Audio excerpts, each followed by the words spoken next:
அவனுக்கு ஏதோ பிரச்சனை. அவனுக்கு வீரனா வீரத்தை பத்தி பேசுறதுனால வீரனை உள்ள போட்டு வந்துட்டாப்ல.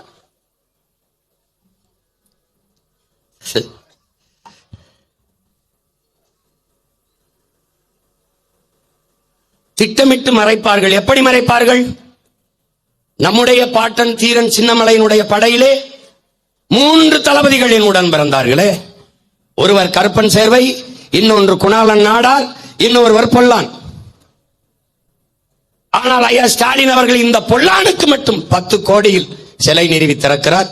ஆனால் அந்த கருப்பன் சேர்வையும் குணாளன் நாடாரையும் ஏன் கண்டுகொள்ளவில்லை? தேவையில்லை. ஏன்? மானங்கட்ட தமிழன் 1000 ரூபாய்க்கு ஓட்டு போட்டுவான். முடிந்து போனது.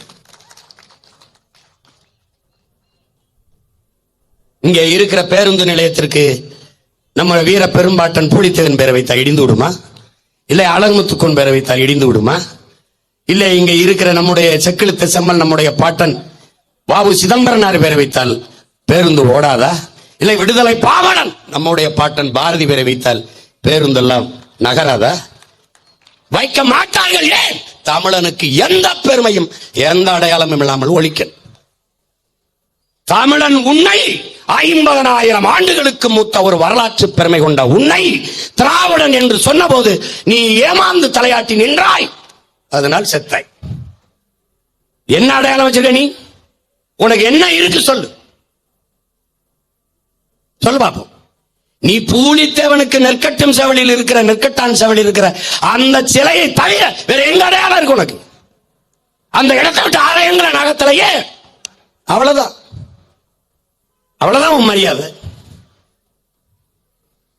நீ சாதியில மரவனா இருந்த, ஆனா உணர்வுல மரவனா நீ எழல. அதனால அவன் பயப்படல. தேர்தல் வரும்போது என்ன, அந்த முன்னாடி நிக்கிறவனுக்கு காசு கொடுத்தா போட்டுருவான், ஓட்ட போட்டுருவான். அதனால நீ திட்டமிட்டு உன்னுடைய அடையாளங்களை இழந்து கொண்டே வருகிறாய். உனக்கு அந்த உணர்வு வரல. பூலித்தேவனை பற்றி மணிக்கணக்கா கூட்டம் போட்டு பாராட்டி புகழ்ந்து பேசுவோம். என் பாட்டண்டா அப்படின்னு, என் பாட்டியை பத்தி பேசுவோம். எங்க தாத்தா தெய்வத்திரம் முத்துராமலிங்கத்தவரை பத்தி பேசுவோம். தாத்தா காமராஜை பத்தி பேசுவோம். தாத்தா கக்கனை பத்தி பேசுவோம். பாட்டனார் அயோத்தியாசரை பத்தி பேசுவோம். தாத்தா ரட்டமலை சீனிவாசனை பத்தி பேசுவோம். தாத்தா MC ராஜா பத்தி பேசுவோம். எல்லாரையும் பேசுவோம். ஒருவன் கூட, என்னரும் தமிழ் சொந்தங்களை ஒருவன் கூட எங்களை அழைத்து, என்னை அழைத்து, சிமான் நன்றாக பேசினேன், என் தாத்தா மூக்கையாத்தவருக்கு கூட்டம் போட்டு 100ஆண்டு விழாவிலே பேசினேன், ஒருத்தர் கூட நன்றாக சொன்னீர்கள், வரலாற்றை எடுத்து வருங்கால தலைமுறைக்கு சொன்ன ஒருத்தர் கூட பாராட்டல. ஆனால் பாரதியை பற்றி ஒரு விஜில்ங்கிற ஒரு அமைப்பில் போய் 1 மணி நேரம் பேசினேன். உலகம் பூரா எடுத்து பாராட்டான். பாரதியை நல்லா பேசிட்டீங்க, நல்லா பேசிட்டீங்க. அவன் உணர்வு சாகாம இருக்கு. உனக்கு செத்து போடுறது 100 ஆண்டு ஆயிடுச்சு.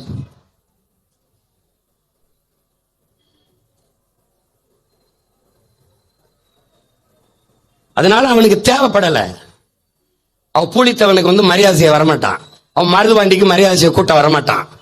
என் பாட்டி வேலுநாச்சியாருக்கு பாரு, நாளைக்கு போய் நாங்க கொஞ்சம் பேர் போய் மாலை போடுவோம், எவனும் வரமாட்டான். ஏன்? என் தாத்தா தெய்வத்திரம் முத்துராமலிங்கத்தவருக்கு மாலை வச்சுட்டா இந்த 3 சமூகமும் ஓட்ட போட்டுருதுன்னு அவன் நம்புறான். இங்க போய் மாலை வச்சுட்டா கல்லரும் போட்டுருவான், மரவனும் போட்டுருவான், அகமுடாரும் போட்டுருவான். அதனால பிரச்சனை இல்லை, இங்க ஒரு இடத்துல மாலையை போட்டா போதும்னு நினைக்கிறான். இப்ப எப்படி திரும்ப திரும்ப திரும்ப பேசி பேசி பேசி பூலித்தேவன் நினைவிடத்தில் மரியாதை செய்யவில்லை என்றால் ஓட்டு விழாது. வேலு நாச்சியாரை போற்றவில்லை என்றால் வாக்கு வராது என்கிற நிலையை உருவாக்குவதாண்டா எங்க வேலை. நீ வாடா இங்க. நமக்கு வரலாறு என்பது கிடையாது, மறைக்கப்பட்டுச்சு. ஏன்னா வரலாற்றை நீ வைத்திருக்கிற வரை எழுச்சியுற்று இருப்பாய். நீ தமிழனாக இருப்பாய். உனக்கு மொழி பற்றி இனப்பற்றி இல்லாத ஒழிக்க வேண்டும். உனக்கு வரலாற்று பெருமை இல்லாத அழிக்க வேண்டும். அப்போதுதான் தமிழன் இல்லாதவன் பாதுகாப்பாக இங்கே வாழவும் ஆளவும் முடியும். இதெல்லாம் திட்டமிட்டு செய்த வேலை. மாமேதை மார்க்சியத்திலே இந்தியாவின் வரலாறு என்பது என்ன என்ற கேள்வியை முன்வைக்கிறார்கள். இந்தியா அல்லாத ஒரு அரசு எழுந்ததும் வீழ்ந்ததும் தான் இந்தியாவின் வரலாறு. இதுதான் மார்க்ஸ் அவர்கள் இந்தியாவின் வரலாறுக்கு கொடுத்த விளக்கம். ஆனால் உன்னுடைய வரலாறு என்ன? என்ன சொல்லு? நம்முடைய பாட்டன் செக்கிழுத்த செம்மல் மாடு இழுக்க திணறும்டா அந்த செக்கை. நீ பாத்திருக்கியா? நான் பார்த்திருக்கேன். அவர் சிறையில் இருந்த அறைக்கு பக்கத்திலே சிறை இருந்த மகன் நான் பார்த்திருக்கேன். நான் இருக்கேன். அந்த செக்கை இழுத்தவனை விட வல்லபாய் பட்டேல் பெரிய ஆளாடா? சொல்லு. போற்றப்பட்டிருக்காரா? சொல்லு பாப்போம்.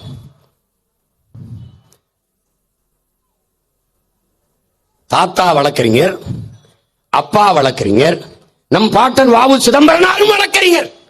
சட்டம் படித்தான். வெள்ளைக்காரனுக்கு முன்பு குற்றவாளியாக நின்றான் இந்த நாட்டின் விடுதலைக்காக. 47 ஆண்டுகள் சிறை.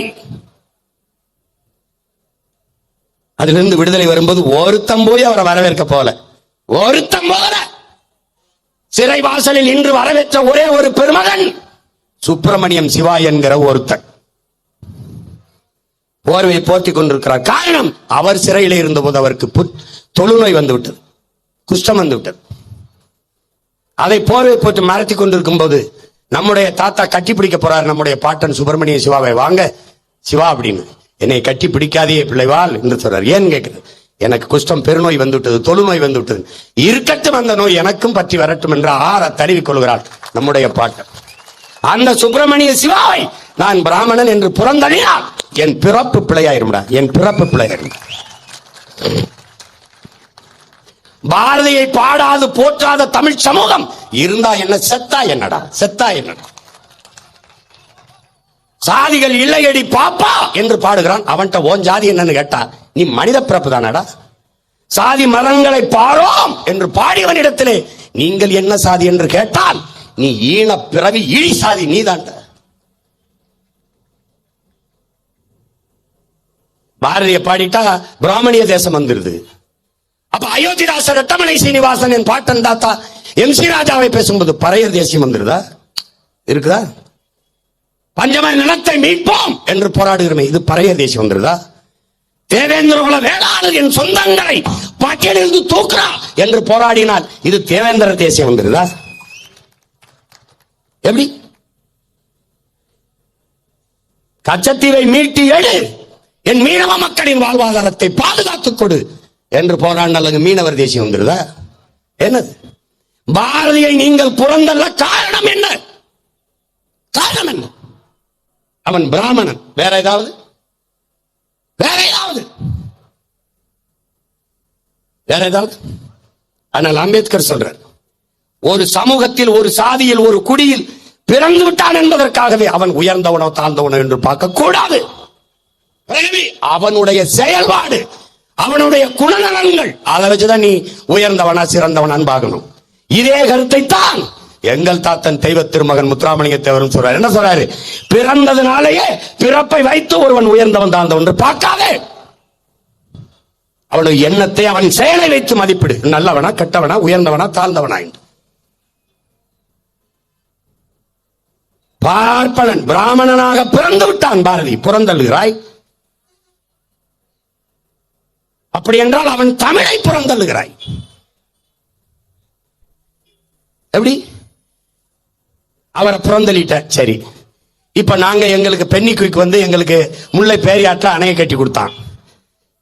அணை கேரளாவுக்கு சொந்தமாயிட்டாலும் கூட நாங்க இன்னைக்கு பென்னிக்குயிக்கை போட்டுக் கொண்டிருக்கிறோம். கர்னல் பென்னிக்குயிக்கை. மிதிவண்டி வச்சா பென்னிக்குயிக்கு மிதிவண்டி கடை, தேநீர் கடை வச்சா பென்னிக்குயிக்கு தேநீர் கடை, பிள்ளை பிறந்தா பென்னிக்குயிக்கு கருப்புசாமி, இப்படிதான் பிறக்குது. ஏன்னா நன்றி மறவா தமிழ் மக்கள். வெள்ளைக்காரன் அரசு தரல நிதி, வெள்ளைக்காரன் அரசு தரல. எங்க தாத்தா முத்து இல்லப்ப பிள்ளை அங்க போற வழியில பாக்குறாரு, இந்த நீரை தேக்கி அணையை கட்டினால் பாசனத்திற்கு பயன்படுத்தலாம் போது அதுக்குள்ள வெள்ளைக்காரனுக்கு அடிமைப்பட்டு போது நாடு கட்ட முடியல. அப்ப என்ன பண்ணலாம்? பென்னிக்குயிக் வந்து பாக்குறாரு, இந்த ராமநாதபுரம், சிவகங்கை, இந்த மதுரை, இந்த மாவட்டங்களா வறண்டு கிடக்கிறத பார்த்து இங்க ஒரு அணையை கட்டுவோம்னு நினைக்கிறான். ஒரு திட்டத்தை கொடுக்கிறான். வெள்ளைக்காரன் காசு தரல, காசு இல்லைன்ட்டான்.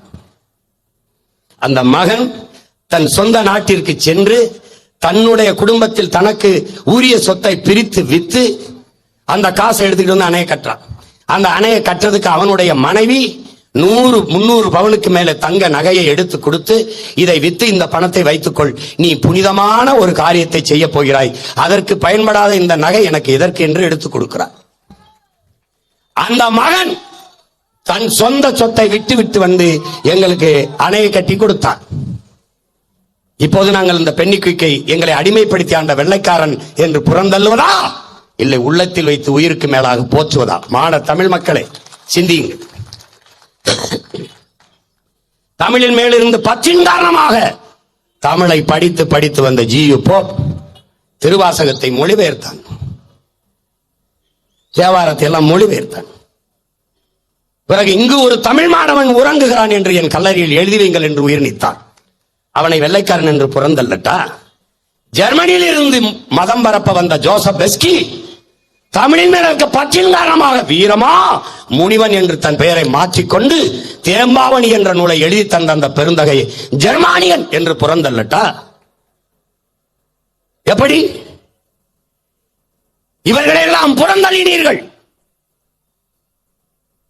ஆனால் திருக்குறளை அச்சில் ஏற்றி எங்கள் பாட்டனார் கந்தப்பனார் கொடுத்த ஓலைச்சுவடி, அதை எடுத்து தமிழ் அச்சிலே நூல் வடிவத்திலே மாற்றி தந்த பெருமகனார் எல்லிசை ஏன் போற்றல? ஆனால் இதற்கெல்லாம் மாறாக கால்டுவெல் போப்பை மற்றும் நீங்கள் போற்ற காரணம் என்ன? யாராவது சொல். அவருக்கு வணக்கம் அரசு நடத்துது, அவருக்கு சில காரணம் என்ன? பாரதி பிராமணன். கால்டுவெல் யாரு? உங்க பெரியத்தா மேனாடா, இல்ல உங்க அத்தை மாமா மேனாடா? டே கேட்க ஒருத்தன் வருவேன்னு எவன் நீங்க நினைக்கல. யாரா இவன்? ஏன்னா அவன் திராவிடம்ங்கிற சொல்ல பயன்படுத்துறான். தென்னிந்திய மொழிகள், சவுத் இந்தியன் லாங்குவேஜ், திராவிடன் லாங்குவேஜ் தமிழை குறிப்பிடுறான். தென்னிந்திய மொழிகளின் ஒப்பிலக்கணம், திராவிட மொழிகளின் ஒப்பிலக்கணம் எழுதுறான். அதுல இருந்து அந்த திராவிடம்ங்கிற சொல்ல நீ எடுத்துக்கிட்டு என்னுடைய பேரினத்தின் அடையாளம் தமிழ், தமிழன், அதை தள்ளிட்டு திராவிடத்தை செருகிற. கால்டுவெல்லே சொல்றாரு, இந்த சொல்ல எங்கிருந்து எடுத்த? திராவிடம்ங்கிற சொல்ல நான் மனுஸ்மிருதியிலிருந்து எடுத்தேன். அதுலயே அந்த திராவிடம் இருக்கு. வடபுலத்தில் இருந்து தென்புலத்திற்கு இடம்பெயர்ந்து நகர்ந்து வந்த பிராமணர்களை திராவிடர் என்று குறிப்பிடுகிறார்கள். அதனால் ஊவேசாமி நம்ம தாத்தாவை திராவிட சிசு என்பார்கள், ஞான சம்பந்தரை திராவிட சிசு என்றுதான் குறிப்பிடுவார்கள். பஞ்ச திராவிடர்கள் என்று பேர். விளையாட்டு வீரர் ராகுல் டிராவிட் அப்படின்னு அவருக்கு இது பேரே வச்சுக்கிறார். ராகுல் டிராவிட் அவர் பேரே டிராவிட். நீ என்னுடைய அடையாளத்தை மறைக்க திராவிடன் கொண்டு வந்த. அது காரணம் என்ன சொன்ன? தமிழர் என்று இருந்தால் பிராமணன் நானும் தமிழர் என்று வந்து விடுவான். அறிவார்ந்த தமிழ் சமூக தம்பி தங்கில் பவன் எப்படி வருவானா? உள்ள நானும் தமிழன் தான் என்று இந்த இயக்கத்துக்குள் வந்துருவானா. அவன் தமிழர் என்று உள்ள வரான். உனக்கு அதுல என்ன பிரச்சனை? நான் உள்ள வர முடியாது, ஏன்னா நான் தமிழர் இல்லை. இதுதான் பிரச்சனை. புரிஞ்சிச்சா? இதனால நான் சொல்றோம், திராவிடம் என்பதே தமிழன் அல்லாதவன் வசதியாக வாழவும் ஆளவும் கொண்டு வரப்பட்ட ஒன்று. அதனாலதான் என்ன சொல்றான்? நாங்கள் திராவிடர்கள் என்று எண்ணுகிறவன் எனக்கு ஓட்டு போடாத, ஓட்டு போடாத. நாங்கள் தமிழர்கள், அறம் மானம் வீரம் இம்மூன்றும் உயிரென்ற வாழ்ந்த வீரம் மறவர் மக்கள் என்று எண்ணுகிறவன் எவனோ அவன் எங்குடனில் எனக்கு ஓட்டு போடு. இது எப்படிப்பட்ட அறிவிப்பு? எவனுக்கு ஐரோப்பிய ரத்தம் ஓடலையோ, எவனுக்கு தமிழ் குருதி ஓடுகிறதோ அவன் என்னோட வாழா என்று அழைத்த என்னுடைய வீர பெரும்பாட்டி வீர பெரும்பாட்டன்கள் மருதுவரை போல அந்த மண்ணில் இருந்து வந்த மகன் அவன் அறைகொள் விடுகிற எவனுக்கு தூய தமிழ் குருதி ஓடுதோ அவன் வாழா என்னோட போட, எவனோட போட.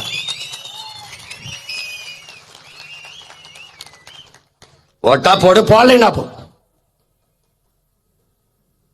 நான் நிறுத்துற மறவர், நான் நிறுத்துற தேவேந்திரர், பிரபாகரன் மகன் நிறுத்துற நாடார், பிரபாகரன் மகன் நிறுத்துற கோனார், பிரபாகரன் மகன் நிறுத்துற முத்தரையர், பிரபாகரன் மகன் நிறுத்துற மீனவர். இத எந்த மீனவனை நீ தேர்வு செய்ய போற? இல்ல எந்த கோனாரை, எந்த நாடாரை, எந்த மறவரை, எந்த தேவேந்திரர் கூட நீ நிக்க போற? ஐயா கருணாநிதி மகன் ஸ்டாலின் நிறுத்துற மறவரோடவா தேவேந்தரோடவா? பிரபாகரன் மகன் சீமான் நிறுத்துற மறவர் கூடவா தேவேந்தர் கூடவா கோனாரோட? யாரோட நிக்க? சொந்த பிள்ளையோடவா வந்தவரோடவா? யாரோட நிக்க போற? நின்னு 1000 500க்கு வித்து அந்த காசை வாங்கி எங்களுக்கு வாக்கரிசி போட்டு கொன்னு முச்சந்தில நின்று கத்த விட்டேன். இதே உன் மகன் அரசியலில் இருந்தால் இப்படி வீதியில் நின்று கத்தக்கூடிய நிலையில் என் பாட்டியினுடைய வீரம் இருக்குமா? 15 நிமிடம் செயற்கை நுண்ணறிவிலே ஒரு படத்தை போட்டு காட்டினேன். இதெல்லாம் வரலாறு. இதையே 2 பாகமா நான் என் தம்பி துறை சொன்ன மாதிரி மானாமதுரை போர்க்காட்சி மட்டுமே ஒரு படம்டா எடுத்து போட்டனா என்னடா, எத்தனை பாகுபலி, எத்தனை பிறகு காற்று, எத்தனை பேர் எடுக்க முடியும்? ஒவ்வொரு பாட்டன் பூலித்தவனா, அழகுமுத்து கோனா, மருது பாண்டியா, தீரன் சின்னமலை எல்லாம் காப்பியங்கள், வரலாற்று பெரும் காப்பியங்கள். விட்டு போயிடும் நினைக்கிறியா? நான் வென்று வந்து அரசு திரைப்படம் தயாரிக்க முடியாது. இந்த படத்தை நானே தயாரிப்பேன். ஏன்னா உனக்கு படிக்கிற பழக்கம் இல்ல, பாக்குற பழக்கம். படம் பார்த்து கெட்டு போனேன். அதனால நானும் உனக்கு படம் காட்ட ஆரம்பிக்கணும்.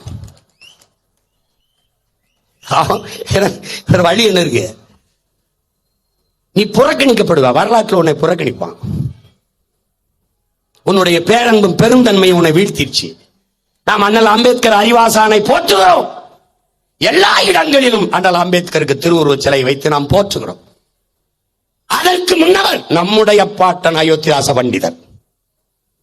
அவருடைய சிந்தனையில் பல ஒற்றித்தான் அண்ணல் அம்பேத்கர் சிந்தித்திருக்கிறார். இட ஒதுக்கீடு என்பதை ஏற்கலைங்கிறார். சம உரிமை என்பதையும் ஏற்கலைங்கிறது. காரணம், நீ பங்களாவில் வாழ்கிறாய், மாளிகையில் வாழ்கிறாய், நான் குடிசையில் மண் குடிசையில் இருக்கிறேன். 2 பேருக்கு சம உரிமை. அப்படி நீ பல ஆயிரம் ஆண்டுகளாக கல்வி கற்று வருகிறாய், நான் பல ஆயிரம் ஆண்டுகளாக கல்வி மறுக்கப்பட்ட சமூகத்தில் இருந்து வர்றேன்.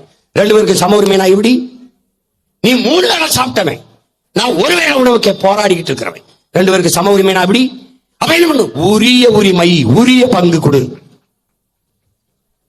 அப்ப ரொம்ப நாள் படிச்சிருக்கேன், எனக்கு அதிகமா கொடு. அதான்டா வகுப்பு வாரி பிரதிநிதித்துவம். அதை முதன்முதலாக இந்த மண்ணிலே சிந்திச்சு பேசியவன் நம்முடைய பாட்டன் அயோத்தியாச பண்டிதர். அதுக்கப்புறம் தான் அம்பேத்கர் அதே கோட்பாட்டை வலியுறுத்துறோம். எத்தனை இடத்துல அயோத்தியாச பண்டிதருக்கு நினைவிட வச்சிருக்கடா, சிலை வச்சிருக்கடா? எத்தனை இடத்துல தாத்தா ரத்தமலை சீனிவாசனை போற்றிருக்க, எம் சி ராஜா போற்றிருக்க, எங்க போற்றிருக்க? ஐயா ராமசாமி ஐயா ஈவேரா வந்து தான் படிக்க வச்சாங்க. நம்ம தாத்தா ரத்தமலை சீனிவாசன் படிக்க வச்சது, எம் சி ராசாவை படிக்க வச்சது. ஐயா ஈவேராவுக்கு அருகிலே உட்கார்ந்திருந்த பேரறிஞர் என்கிற பெருந்தகை அண்ணா அவரை படிக்க வச்சாரா? அவர் முதுகலை எம்ஏ தானடா, முதுகலை படிச்சிருந்தாரு. அருகில் இருந்த ஐயா நெடுஞ்செழியனை படிக்க வச்சவன் யாரா? அருகில் இருந்த ஐயா அன்பழகனை படிக்க வச்சது யார்?